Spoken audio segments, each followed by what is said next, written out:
Hello, my name is Ray Zyfo. I'm going to be your discussion moderator and host on behalf of Ensemble Studio Theater Los Angeles. Today, we will be screening Ann James' documentary, Black Vietnam Into the Light, as part of a yearly festival that we call LA Fest. We, as an ensemble, open our stage to fellow theater artists in our community throughout the year and celebrate our work together in a yearly festival. This year, since we cannot physically be in our theater, we have moved online to a digital forum to continue our work together and share it with our audience. And we're so proud to be able to share Ann's powerful and personal film in this way. We're also fortunate to have Ann and a distinguished panel of voices to discuss the film and the issues that arise from it. I'd like to point out at this time that we here at ESTLA have not charged for viewing tonight's program, but ask that you consider making a donation to VFW Post 8195 Stone of Hope Center when and if you can. And you can do that at vfwpost8195.org. And by the way, I'll be repeating this at the end of our program as we close. So we're going to begin this evening with a brief conversation to set up the documentary. Then we're going to watch the film and follow that up with a discussion with the remaining panelists. Now, if you're watching us through the Zoom format, please know that you can use the Q&A feature to send us any questions you may have for the panelists, and we will address as many as we have time for after the film and after a brief discussion. And right now, it's my pleasure to introduce to you our panelists. Ann C. James. Ann is a filmmaker, theater producer, and stage director living in Los Angeles. She is making headway in the very new field of intimacy direction and coordination. She is the director of Black Vietnam Into the Light and the daughter of Charles James, a veteran included in this documentary. Charles James is a retired US Army major who served 2 tours in Vietnam, and his last military appointment was at the Pentagon. Bobby White. Bobby White served in the US Army from 1969 to 1971 in combat with the 4th Infantry Division in Vietnam. He holds a master's degree in counseling psychology and worked for the Department of Veterans Affairs, and for 32 years was the director of the Fort Lauderdale Veterans Center. Along with Danny Shannon, he founded the VFW 8195 Stone of Hope program that has been operating now for 20 years. Jessica Adler. Jessica Adler is assistant professor of history and health policy and management at Florida International University. Dr. Delvina Thomas. Dr. Delvina Thomas is a board certified psychiatrist in private practice in South Florida and a combat veteran of the Iraqi and Afghanistan conflicts. She is currently a lieutenant colonel in the US Army Reserves. Now, before we have our screening, I'm going to ask a few questions of 2 people, Ann James, the director of our film, and then Jessica Adler, our historian. Let me start with Ann. Ann, what inspired you to create this documentary? Well, hello, Ray. It gives me great pleasure to be here talking about this film and these gentlemen. I was inspired to do the film because my father told me about this book that had been written from all of the soldiers of Post 8195 Stone of Hope. And we're going to talk a little bit more about the book later. But after I read the experiences of Black Vietnam veterans that were written and recorded in the book. I just had to have a video recording of these gentlemen to tell their own stories. And I didn't know what I was doing. I just had this feeling and an instinct that we would need to hear these voices and that their stories should be marked down from them, by them, in the history books. So that was my inspiration. And with the support of Bobby and my dad, and connecting with the VFW there in Hollywood, Florida, I really was surprised that these gentlemen were so open to tell their stories in this format. So what they told you is what you see, what you will see today. Excellent. I have one more question for you, Anne. Did you personally have any expectations of learning or achieving something specific while filming this documentary? You know, I didn't really even, this is my first documentary film. So I didn't really have any expectations. I mean, one thing I've been taught by both of my parents is that something always happens if you have an instinct, and it seems to be the right thing to do. Just go with what happens and go with the flow. And so my expectations were very low for my film. I thought we would just have it for the guys to look at, and I submitted it to some festivals and didn't think I would get any attention at all from it. But we've been selected for 2 film festivals, this being one, and then also the Columbia Film Festival in Columbia, Maryland, which is going to be screening later in the month. And we've gotten attention from Netflix. And I mean, it's just unimaginable. And I think that if I would have had expectations on it, that maybe all of this wouldn't have flowed so nicely. So I'm just really happy with the way it's going so far. Brava, thank you. And now, Jessica Adler, our historian. So Jessica, I want to ask you, how does this film relate to the broader history of African-American veterans in the US? Thanks, Ray, for the question. And I just want to briefly thank Anne for your passion, your work, for making it possible for us all to be together.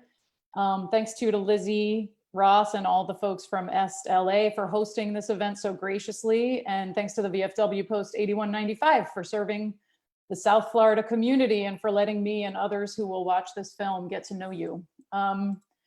So to answer your question, Ray, about sort of framing this film in the larger history of the Black veteran experience in the United States, I'm going to try to frame it in terms of 4 points. So first, the veterans you're meeting today and the veterans that you'll see in Anne's film are individuals with very varied life experiences. And that gets at the bigger idea that there is no singular veteran experience in the United States, and there's certainly no singular Black veteran experience.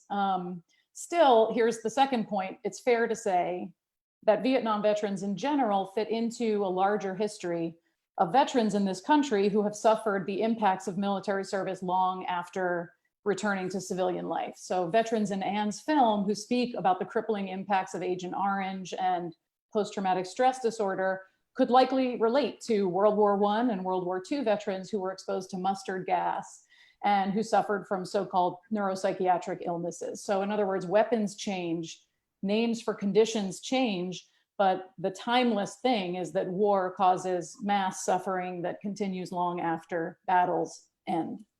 So there's no singular veterans experience. Veterans have long shouldered health burdens. And the third point to keep in mind as you're watching the film is that Black men and women who have served, and they have served in the military since the beginning of this nation, they have been both like and distinct from their fellow veterans. So like all veterans, many Black veterans have historically been very proud to have served and developed life-changing friendships and skills in the military. Many have been political and community leaders.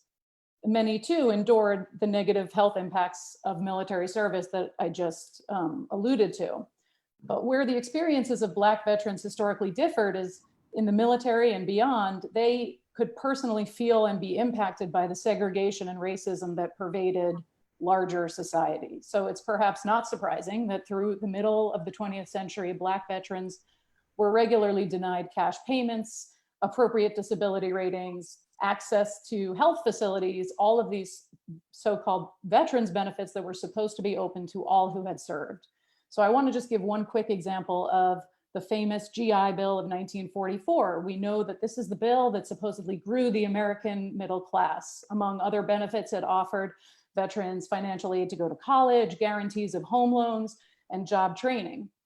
But the GI Bill is just one example of a massive federal program that appeared to be equally accessible to all, but in fact offered disproportionate benefits to white Americans. After all, only some colleges, only some workplaces, only some neighborhoods were accessible to Black Americans and Black veterans. So the larger point there is that veterans benefits throughout much of US history could offer a leg up for some Black veterans, but could not undo the widespread systemic and institutional racism that existed in larger society.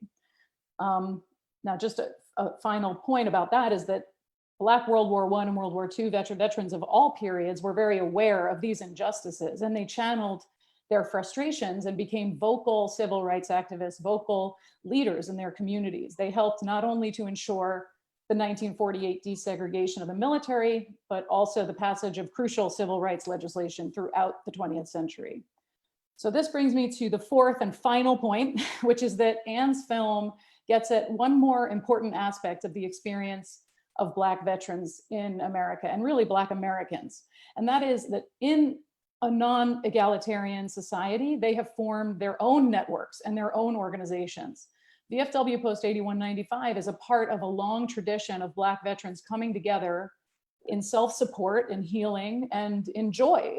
This is a tradition that stretches back at least to the late 1700s, when Black men who fought in the Revolutionary War founded the first African-American Masonic Lodge. Civic bodies like this Post educate members and larger communities about everything from leadership skills to politics and policy. And as you'll see very beautifully portrayed in the film, they serve as places where members find friendship, happiness, and healing. And that was terrific. Thank you for highlighting those four divisions. I have one more question for you. How was Vietnam different? So I just talked a lot about how things were similar over time. So it's a good question. There are so many ways to answer that question, but because I like to enumerate things, I'll focus on three things. So first, as we all of course know, there's tremendous upheaval in the 1960s and 70s, tremendous social upheaval. The civil rights movement was becoming more visible and more ideologically diverse, and it was helping to inspire other groups to fight for rights. A massive anti-war movement was drawing support from some veterans and frustration from many, many others who felt that protests weren't just anti-war, but that they were also anti-veteran. Meanwhile, to many white middle-class Americans, this fierce and widespread activism seemed like a threat, a very real threat to the natural order. And it spurred a turn towards political conservatism.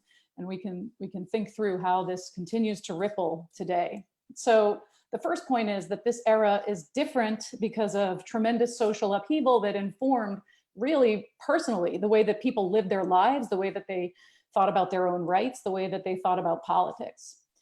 So the second thing that's unique about the 60s and 70s is that there was a tightening of spending on veterans programs. So many members of Congress, some of them World War II veterans, were perfectly comfortable maintaining that Vietnam veterans were less worthy and less noble than their predecessors, and that they deserved less generous benefits.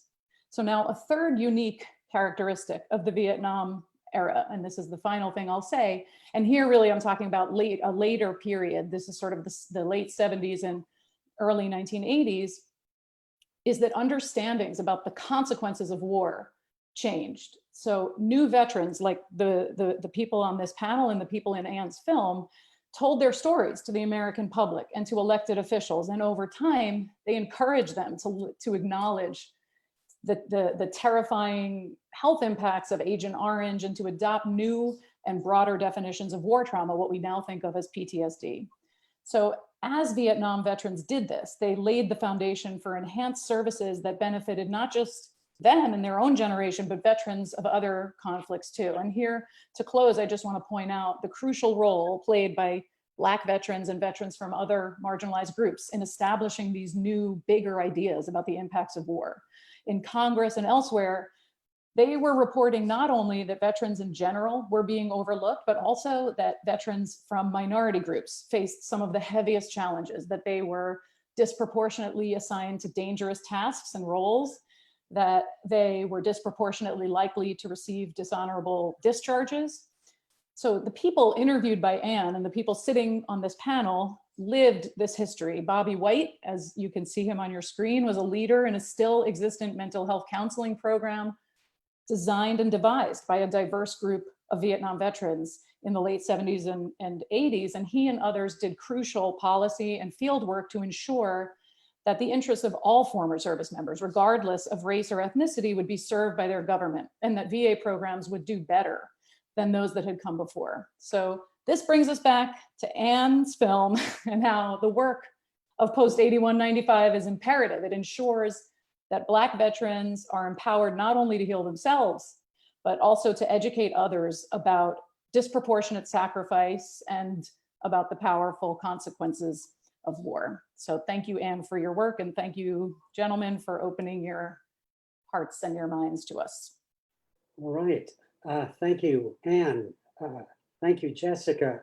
Having these things running around in our mind, let's watch now our film. And Liz, we're ready for you whenever you're ready with the film.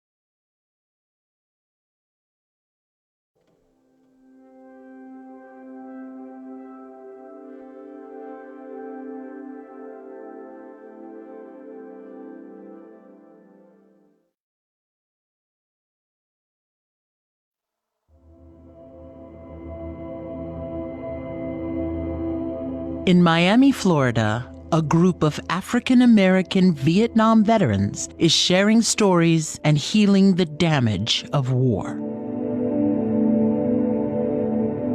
Battling racism abroad as well as at home, African-American soldiers endured the worst job assignments in Vietnam. Many surrendered to the hardships associated with undiagnosed post-traumatic stress disorder, or PTSD.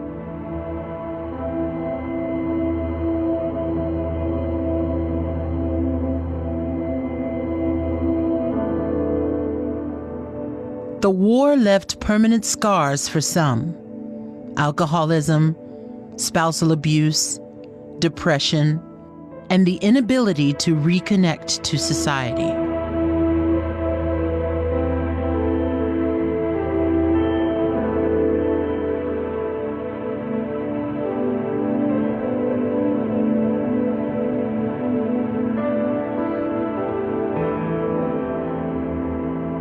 When the Vietnam War reached its height in the 1960s, African American men were called to serve in record numbers. Primarily recruited from the Jim Crow South, these young men left the battlefield at home for an uncertain future in a land far away. It was a very unique time for Black men. You had African American leaders like Jesse Jackson, Martin Luther King had gotten killed before I went to Vietnam. You had Muhammad Ali. You had all these Black civil rights leaders speaking up about the war in Vietnam. I'll never forget Muhammad Ali said that There's never been a Vietnamese ever called me the N-word. So that stayed in my mind a long time because I was concerned about fighting the war for America, and all of our black leaders were sort of against the war in Vietnam. Always military was on my mind. Even I knew what I was going to do, where I was going to go when I graduated. I was just going to wait for the summer to be over before I went and enlisted.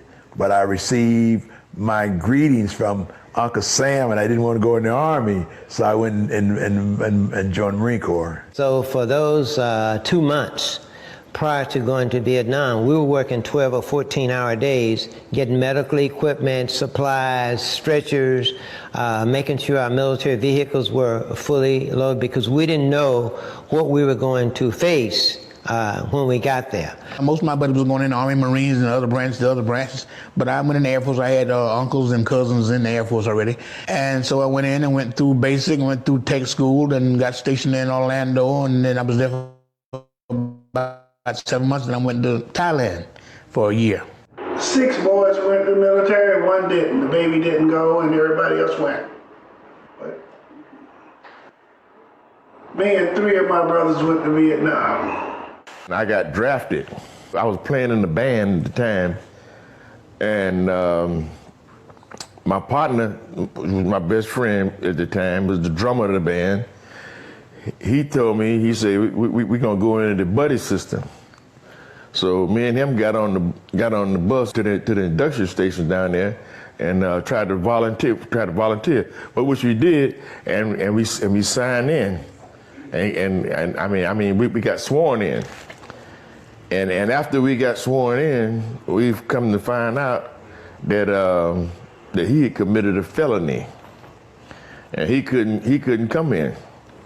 And I told the sergeant that, I said, well, since he can't come, I want to get this other year off of my time. He said, it's too late now. You're already part of the military because you've been sworn in. And you can imagine what I said. I had some close friends of mine that got killed in Vietnam. And when I got drafted, I got very nervous about going to the military because I knew that at some point they would send me to Vietnam. And I had all kind of thoughts at that time, going to Canada to get away from it. My parents and my family was very nervous about it. I said to myself, well, I might as well go ahead and serve my country. I didn't know if I was going to live or die. Barely 18 years of age, and maybe my first flight, and it was a long flight from Texas to Tonsanute in the train, and nervous. The flight itself made me nervous, not knowing what Vietnam was really about and the dangers of what to expect. I was more nervous than anything in the beginning on the way over, and I just thought about family and just trying to accept what it was I was about to get into and just do the best I could to get back home.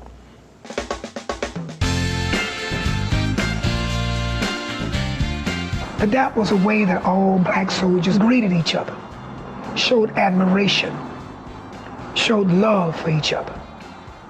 That was one of the most powerful experiences that I had in terms of the unification of the black man. It was almost like an African ritual, how we came to each other, stood in line to give each other a dap, and how important it was for us not to overlook that. Brothers from Miami, Chicago, New York, Los Angeles, Texas, they all had a different dap, but we all adjusted to that dap.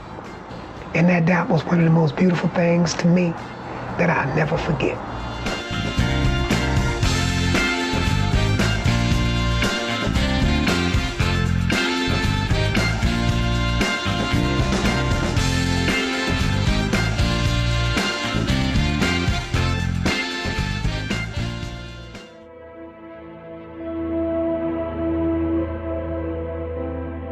We're talking about the 60s. I worked tobacco, cotton, and so I had a lot of exposure to the Jim Crow setup. So I was prepared for it. You know, I live around it, I live with it, in a sense. So I knew I had survival skills. The racism I experienced was in Fort Polk, Louisiana, because this white guy that from Fort Lauderdale, who we became close and our family became close. We went to each base camp together. We went to Fort Jackson together. We was together. We went to Fort Gordon. We was together. Used to spend weekends in town. And then when we went to Fort Polk, Louisiana, when we went to town, it was a lot of, we couldn't be together because they would fight with the blacks and we had to be separated. So what we did, after several weeks, we just stayed on the base because they used to bring in busloads of people from churches and things, and we would have dances and things. So we didn't go to town anymore because we weren't allowed to be close friends, white and black, not back in 1967 in Fort Polk, Louisiana, unless you want to get whooped. For the first time in my life, I was exposed to racism in such a way that I couldn't really understand it, but it happened in my basic training. Actually, there was some issues there between some Latinos and different other groups of people. I was a peacemaker, but because of my background, I thought that since I was the one that initiated peace and trying to calm things down, why should I be punished? So I refused to do that Foot Locker drill because I felt I was doing the right things. They should be rewarding me, I thought. But anyhow, I was punished for that. I spent my graduation day cleaning the grease pit. Taught me a lesson, but it also made them realize that I stood up for what I believed in. When I got to Vietnam, I was stationed at a base called Khe Sanh up in the North Vietnam, up towards the DMZ, where I saw a lot of action, but also experienced racism even within my platoon. You know, when we're in combat, we're a firefighter, whatever it was, we were all together. But when it was over, we separated again, and it didn't make sense. Okay, and it was also confusing, you know, especially to a young man, you know.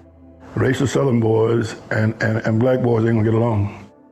So I'm saying you have problems in the rear area, but in the field, it kind of tamped down, you know, because I could save his life and he could save my life.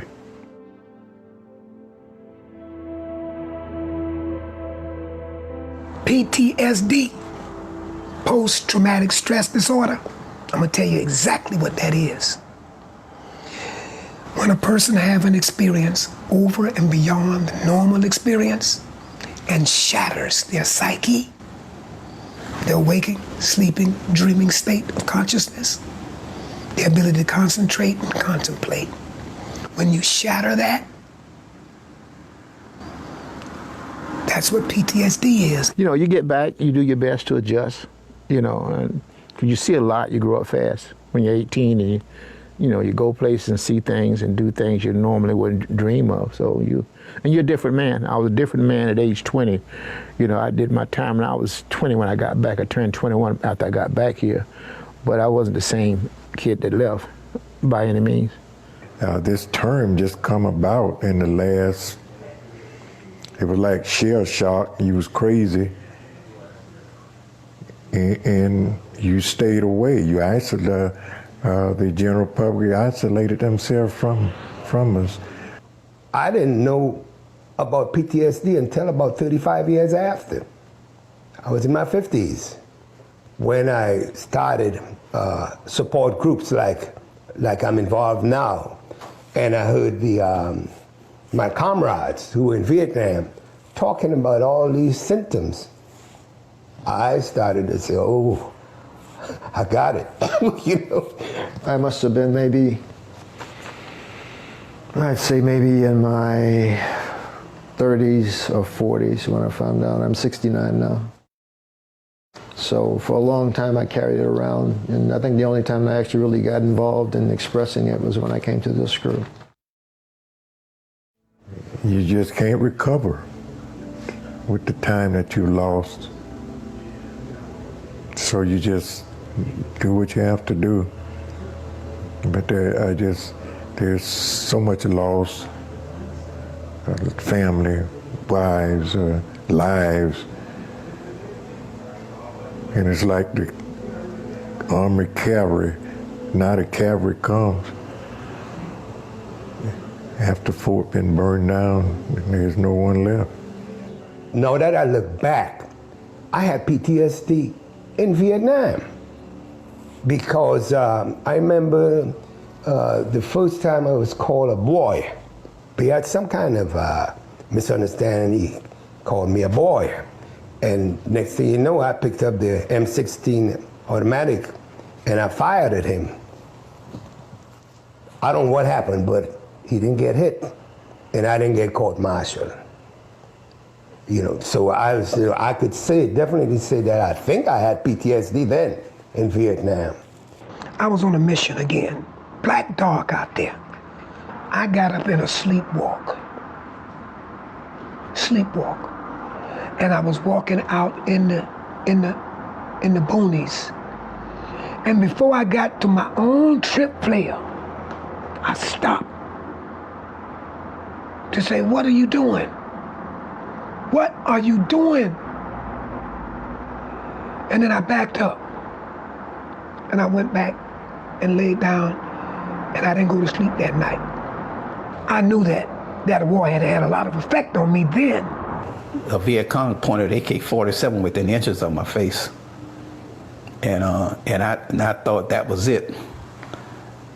And right after that, I started feeling these sensations, and I've been too embarrassed to say it, but since I've been going through treatment, I can say it now. They characterize it as tactile sensations. I don't know if you heard of that. You know, feel things crawling on you and everything, and they tell me I'm hallucinating, but you know, and how I was getting through it was, they call it self-medicating, which means substance abuse. You know, your mother's your best friend, so I used to go to my mother, and we would be out there 2 or 3 in the morning with flashlights, her and my father looking all over my back and my arm, trying to see if they could see what I'm seeing, you know. Like I say, I've been married 2 times, and for me to get intimate with my wife, I had to be stoned out to do that, you know, because I was afraid the things that was crawling on me would crawl on her, the same way with the kids, you know. And I still suffer with it to a degree. I get medication for it. Matter of fact, when I talk about it, I feel it now on my back, you know. I'm laughing about it now, but it took a lot of counseling and everything for me to admit to that. Because I do believe some of those experiences we had will never leave us. We just have to learn how to deal with it. I went to Phan Rang, Vietnam, and I was on, my job there was on airplanes called C-123 aircraft. We sprayed Agent Orange. That's what we did. But at the time, you know, soldiers didn't really know how harmful Agent Orange was. And my job was to, you know, we filled the tanks with Agent Orange, make sure the nozzles on the wings are clear, and so the spray can come out. And what we were told and what we were doing, we were, you know, killing leaves on the trees so the Viet Cong couldn't hide, killing the, you know, rice and all this stuff. But not knowing, to maybe 40 years later, after the war was long over, that I was killing people, killing our own soldiers, killing Viet Cong, and killing me. And I'm still killing people right now. Although the war's been over 50 years, people still dying from Agent Orange. So I'm still killing people. And that really bothers me a lot. You know, not knowing, you know, I sort of understand that the military didn't tell us what the long haul outcome of this thing was going to be. Maybe they knew, maybe they didn't know, I don't know. But it bothers me a lot. June 5th, 1968, we was running battalion-sized operations, and my platoon, 2nd Platoon, was called to set up a position. And this is the confusing thing about the jungles. I thought we was backing back out the way we went in. But what happened was that when my squad was online, we was pushing forward, and you know, with your hands, you're moving the bush out the way, and you're steady moving. And as we coming out the bush, the first thing I noticed was Okay. No, they was already up. They was waiting on us. Okay, but it was too quick to react, and I saw the one that shot me. That was the scariest part because they were just waiting for us to part the bush, and that was the scary part. And before I could say anything, he had to hit about 2 or 3 of us at the same time. Yeah, it went down in a blaze of glory. When I became a dog handler, like the dog and I became one, you know. And to me, they represented another person, just like another human being. Dogs do wonderful things. They do brave things. They do things that a lot of people don't really realize that they can do, you know. And so what I try to do is bring a lot of that to light and let them know just how valuable these dogs are. I always felt like after the war was over, the dogs got the short end of the stick because a lot of them were euthanized. They were put down because there was such a surplus of dogs that they didn't know what to do with them in the military. So what they did was they just euthanized about 80% of our dogs rather than repatriate the dogs and bring them back. So that had me dealing with a lot of PTSD for a long time, and I still go through it right now.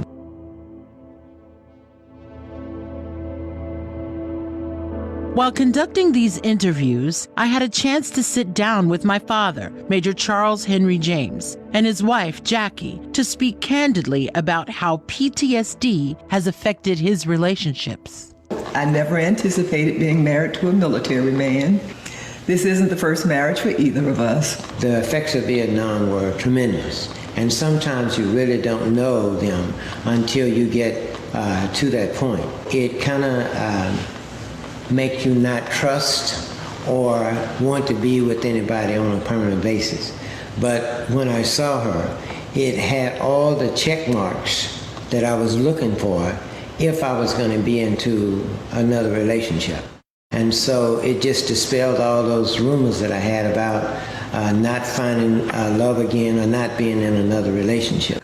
I remember leaving the United States for Vietnam. I remember riding the plane over there. I had a close friend that we left Belgrade together, and we went to Vietnam together. And while we was en route to Vietnam, he asked me one question: who are you going to marry when you get back home? I told him, I said, I'm gonna marry Flora. He asked me why. I said, because when I get back home, she'll be waiting for me. When I got back home, the first thing I did, I asked her to marry me, and she did. And we have 2 kids together, 2 grown people now, may I say. I've had 3 marriages. And all 3 marriages ended up almost with the same thing. You know, I had all these anger management issues. I never knew how to control it. I blame my first marriage breakup from my Vietnam experience. Because when I came home from Vietnam, I married the girl, my high school sweetheart. And that was a rough thing, that me just coming back from Vietnam, you know what I mean? And so I really believe that's what the cause of that breakup. I had to do a lot of apologize to my first wife, my oldest 2 kids, you know, because I remember she said, "You're crazy, you're crazy, you're crazy." We was married, and I didn't understand what she was talking about, you know. And when you mention crazy of black man, you think about psychiatrists. My relationship lasted 10 years with my wife. My PTSD got in the middle of it. It did. They got in the middle of it. God bless that woman for putting up with me. But right today, we're the best of friends, and we raised our daughter. We did.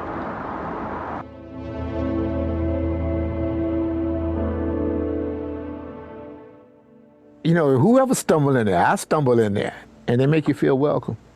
You know, there's always food there. Anybody buy you a cocktail if that's what you want. There's great music. I really never heard about the VFW up here, post 8195, before until 2013, I believe. One of my co-workers joined, and he told me about it, and he invited me up here. So I came up. He loved it, I loved it, and we very, very seldom miss any time up here.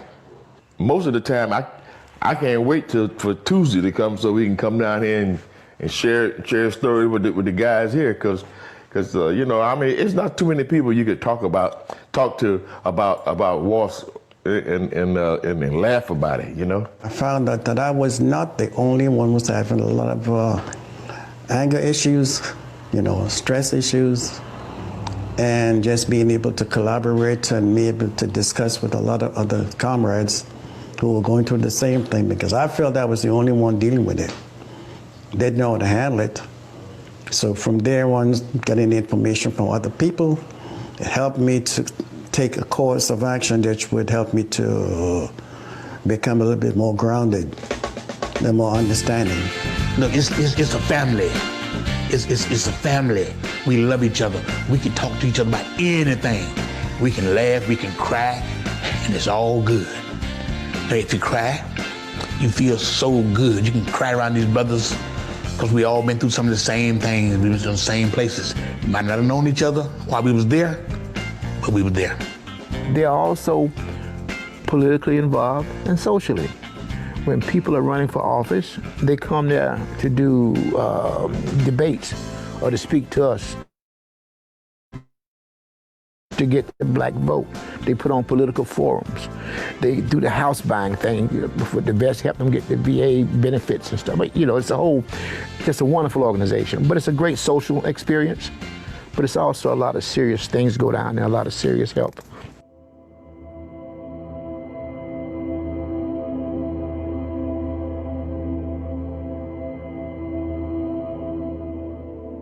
The members of Post 8195 meet regularly to participate in holistic treatments like Reiki and Tai Chi. Tuesday evenings are reserved for group discussions and camaraderie. Visits from local professionals well-versed in veterans affairs help to foster healing. I'm still in the process of healing. I'm gonna be healing till I leave this world. But if I run into a young soldier, first he got to admit to himself that he has a problem. Then go to the VA. The VA has counselors for PTSD. They have groups for PTSD, groups for the younger guys, you know, from Afghanistan, Iraq, and stuff like that. We used to have a lot of Vietnam veterans out there that hadn't come in yet. I'd say the younger veterans that what we needed 40 years ago is in place for you now. If you don't accept the fact that you have it, that you can't be helped. But always check and see if you got it. If you have to come to the VA and tell me you want to see a psychiatrist, do that. But be aware of it. Don't be like we was. Like we walked around with it for years and didn't know. Don't think of a psychiatrist as a person that you think deal with crazy people. They're those people that can help you. But you have to want to try to be healed and try to be whole again. And do it for those people that you love and care about. Because if you have PTSD, you have some dysfunctional in your family, either with your children, with your spouse. I would say the average military person, particularly Vietnam, has been married at least once, most of them twice. Go and get the help you need so you can be a functional person in society, and you can also help the family and help those that love you.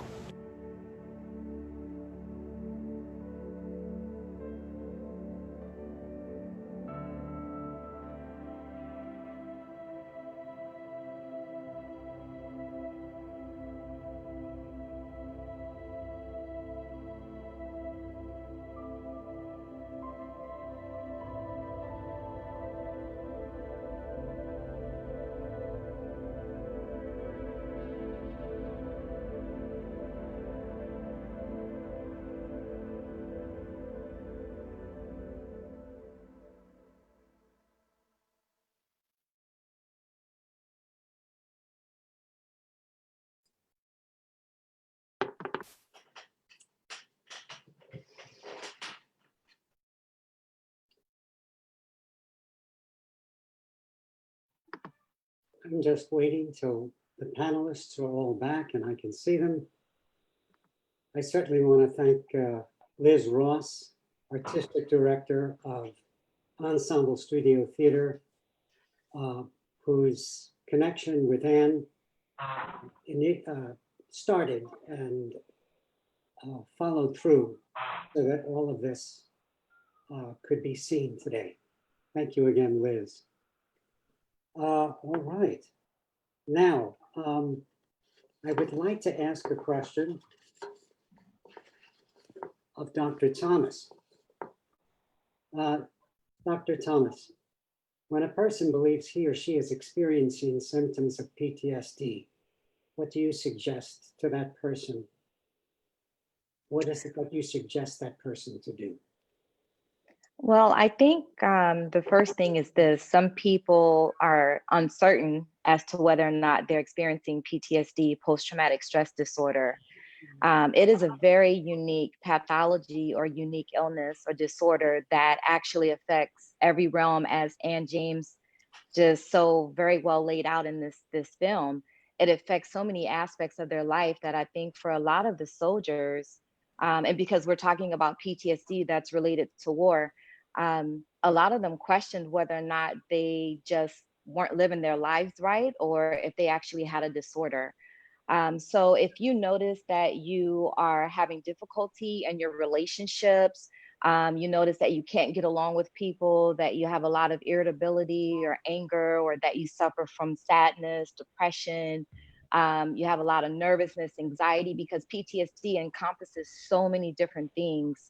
And a red flag is really just not wanting to communicate and be around others and interact with others or be social. But if someone suspects that they might have symptoms of post-traumatic stress disorder, the first thing is to reach out to a mental health professional. And I know a lot of times in America, people are, and I say in America because our health system has so many challenges. And one of them used to be direct access to mental health care.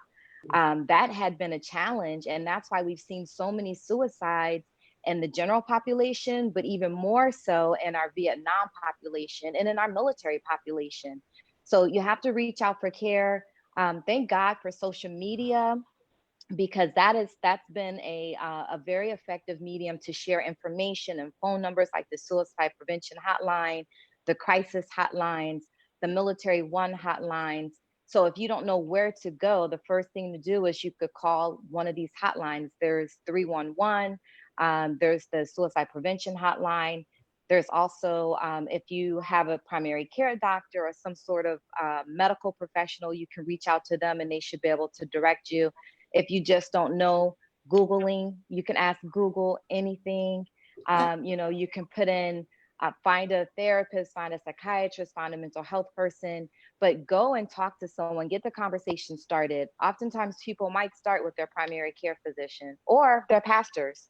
Chaplains are very, they're on the front lines in the military. For us, we don't have enough mental health professionals. And I think in our communities too, chaplains are a good starting point. Ministers, pastors, chaplains, and they too are aware now to refer people to mental health professionals. Thank you very much, Dr. Thomas. You're welcome. Let me ask Charles James a question. Charles, what was your experience like participating in this film? Participating in the film was very rewarding. I didn't really know, my daughter and I had discussed this earlier when we wrote the book, and I didn't really know which direction she was going in, but after she indicated what she wanted to do, I was all in. I was very happy to be a participant, and when you're in this situation, you learn more about yourself than you really know. And I think that was one of the things I got out of the film. I learned a lot more about myself than I knew. Charles, let me ask you one more question. Have you ever spoken about these things in a public way outside of the VFW? Yes, I have, and I have to thank Bobby White for that, because he's our kind of our moderator or director for our Vietnam group. And many times I've spoken for Veterans Day, Memorial Day. Probably in the last 2 years, I've done about 7 or 8 speeches at different organizations, trying to let them know about the Vietnam experience and some of the problems that the military continue to face today. Bobby, I have a question for you, please. Right ahead. Where did the idea come from to introduce wellness and healing practices to this particular VFW post? Basically, it came from my own PTSD experience. Vietnam was very difficult for me. I had a lot of combat stuff. And when I came back, I was dealing with my own PTSD. My nightmares, my flashbacks, my anxiety attacks, my panic attacks, my suicidal thoughts, it all hit me like boom. I had to find a way to deal with it. And I did. I found out that PTSD pushed me into what I call my transcendental awareness. And I learned from Maharishi Mahesh Yogi, the founder and teacher of Transcendental Meditation, how important it was for me to begin to meditate. So I've been meditating for 40 years, and it helped me stabilize myself and my PTSD. And then what I decided to do was to bring that to our VFW so that other guys can learn some yoga stuff. And then we introduced Transcendental Meditation. We introduced Reiki, Tai Chi, massage therapy.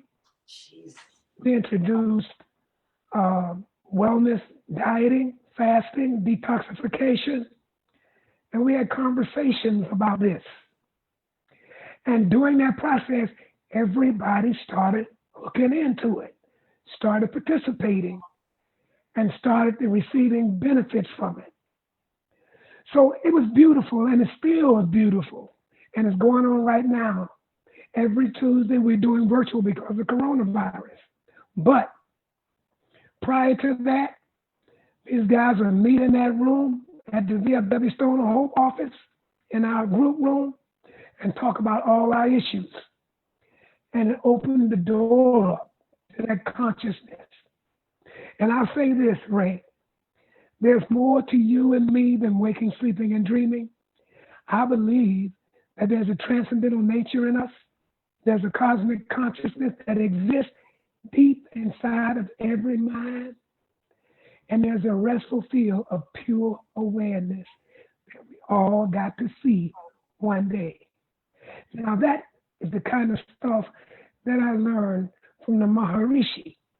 The Maharishi came to America in 1980 something, and I met him and I took 33 lessons from him.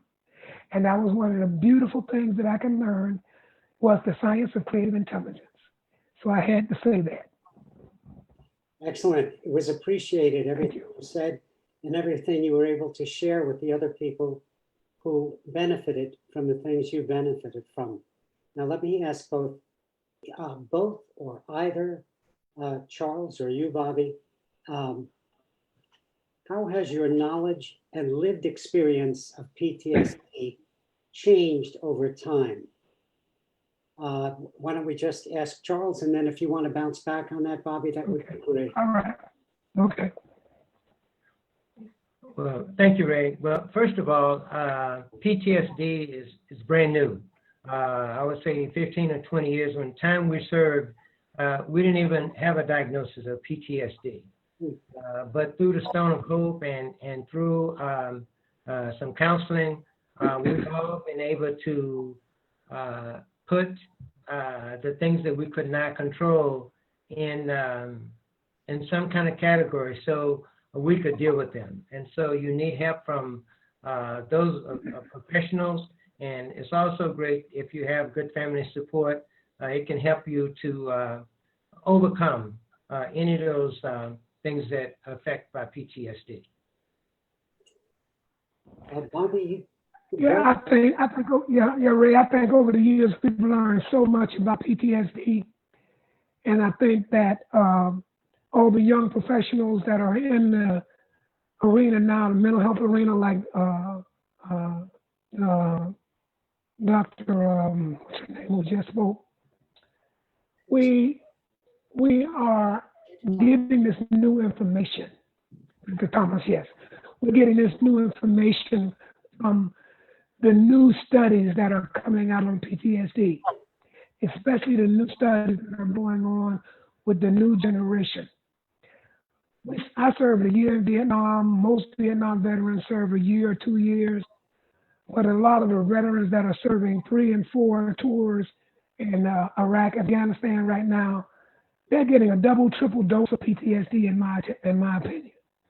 And the way that they're dealing with it, I think is teaching the next generation and the generations to come how and what to look for and how to deal with it. And I think wellness is going to be on the top of that scale, on the top of that agenda, because I've learned so much from the wellness program and dealing with my own PTSD, and we've been sharing that information with some of the younger African American veterans from Afghanistan and Iraq. And I see when we had the documentary, a lot of the Vietnam veterans are talking and sharing the same information to the next generation. So I think our veteran community is helping each generation of veterans, which makes it a whole lot better. Right, Bobby, thank you. Dr. Delvina Thomas, did I see you raise your hand? Oh, okay. Yeah. I thought maybe you wanted to chime in on that. That's okay. Ray, let me make one more point here. Go right ahead. I haven't had a chance to thank the veterans that are on this call and watching this for their service to our country. Yes. And I want to do that.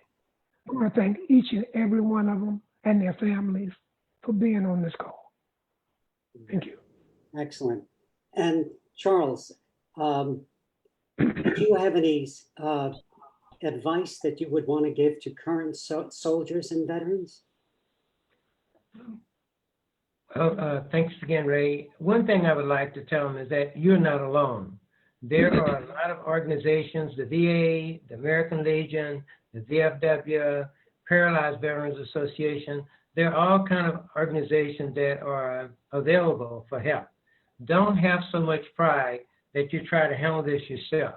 Make sure you seek out some person or some organization that you trust and go to them and try to let them make you feel better so you can be a productive citizen every day. All right. Thank you, Charles. Dr. Thomas, I have a question for you. What brought you to Stone of Hope and why did you decide to join? Okay, sorry, I was just responding to a question in the chat.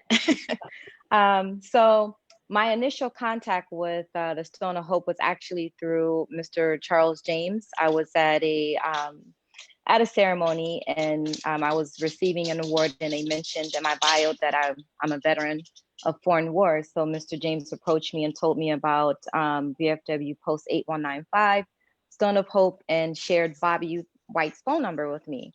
So I contacted Mr. Bobby White, and he invited me to go to one of the meetings at the Stone of Hope, and also allowed me to interview some of the members and to record it. And so it was just a great time just being there, the camaraderie, talking to the veterans and hearing about their experiences.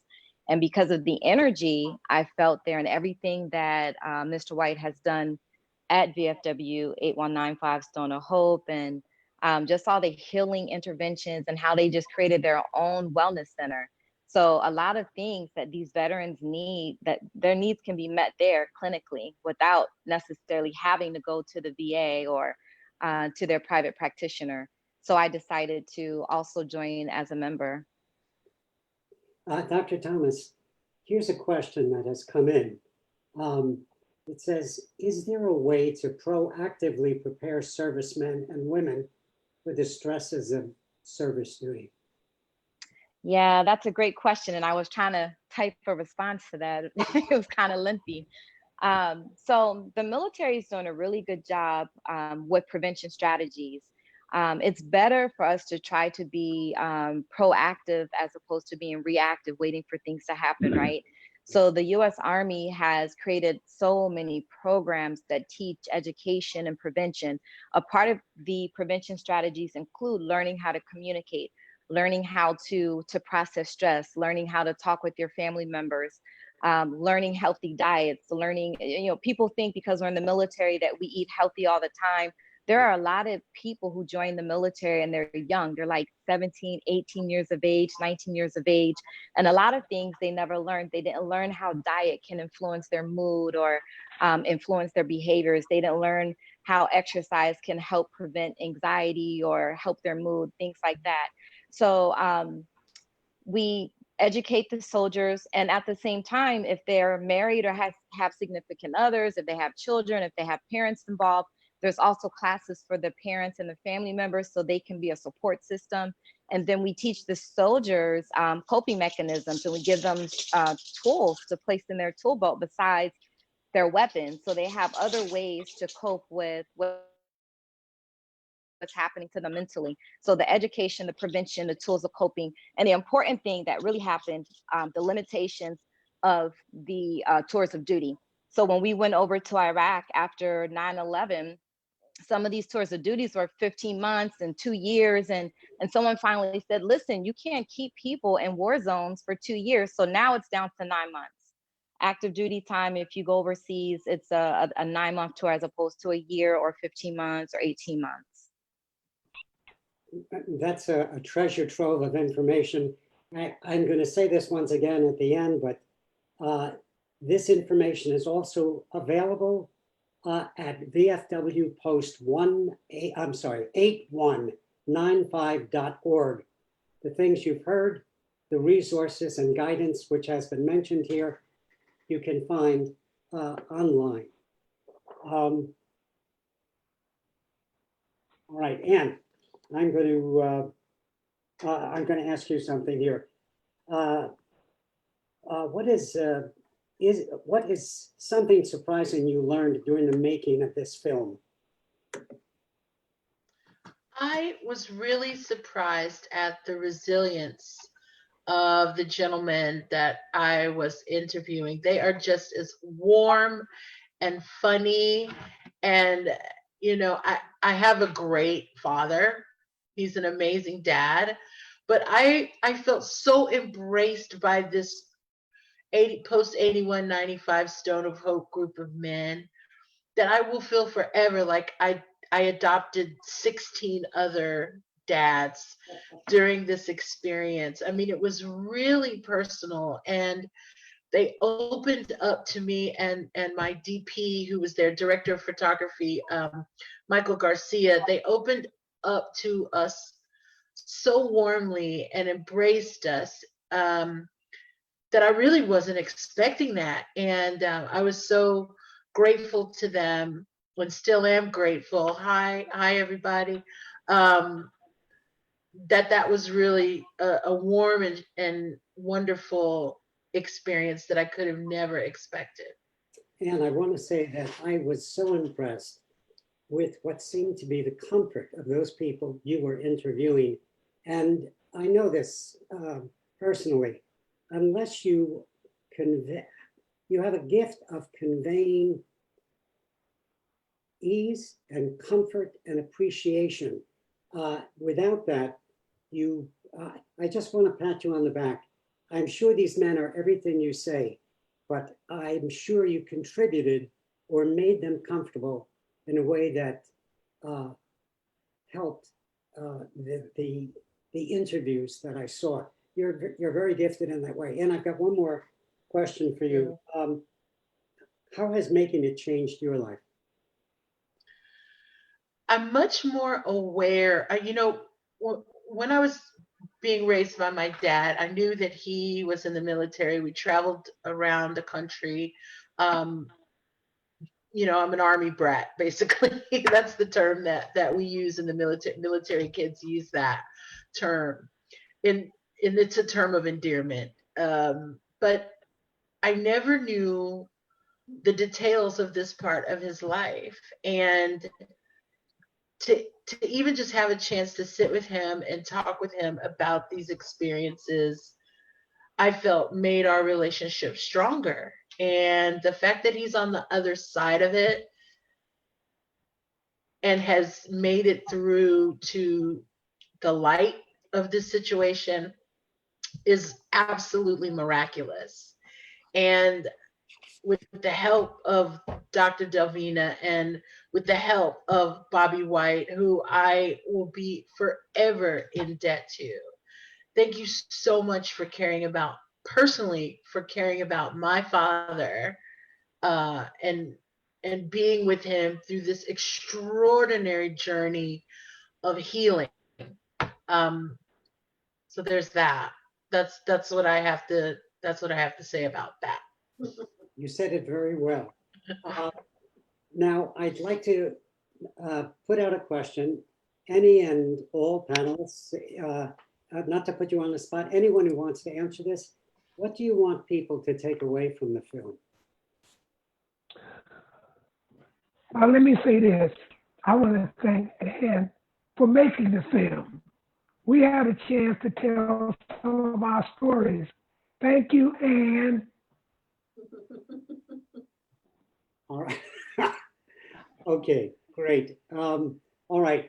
I'm just going to wrap up with a few words here.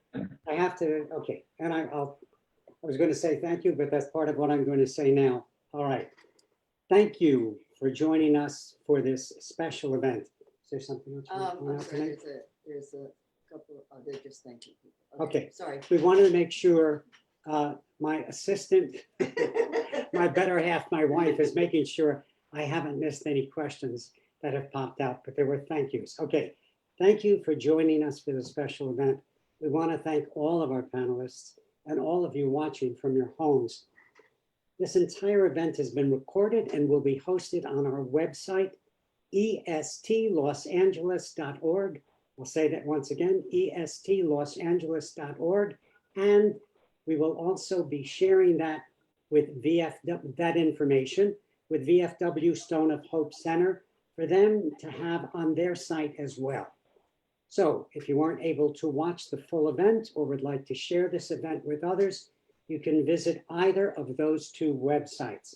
Finally, we want to remind you that we at ESTLA have not charged a ticket price of any kind, but ask that you consider donating to the Stone of Hope Center through their website. You can also purchase the book which was mentioned earlier in our program, written by members of the VFW 8195, and it's entitled Post 8195, Black Soldiers Tell Their Vietnam Stories.